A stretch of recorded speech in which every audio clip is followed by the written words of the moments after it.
আসসালামু আলাইকুম dear learners, আজকে আমরা লগারিদমের অনেক গুরুত্বপূর্ণ একটি ম্যাথ করব। চলুন ম্যাথটি সমাধান করা যাক। লগারিদমের নিয়ম অনুযায়ী আমরা a log বেস a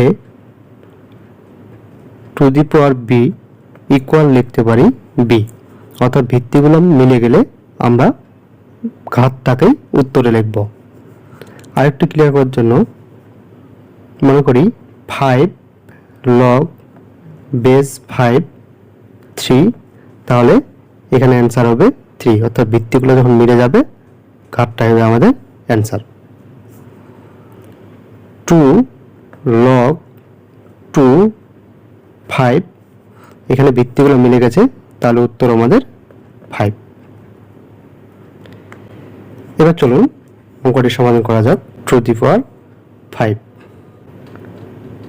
আমরা লিখতে পারি 3 ইন্টু 5, যেহেতু যোগ আছে তাহলে এই দুটোকে আমরা গুণাকার লিখতে পারি। 2 log বেস 2 15, ওই একইভাবে ভিত্তিগুলা মিলে গেলে উত্তর হবে আমাদের কত? ঘাতটা, তাহলে উত্তর আমাদের 15। কারেক্ট অ্যান্সার গ।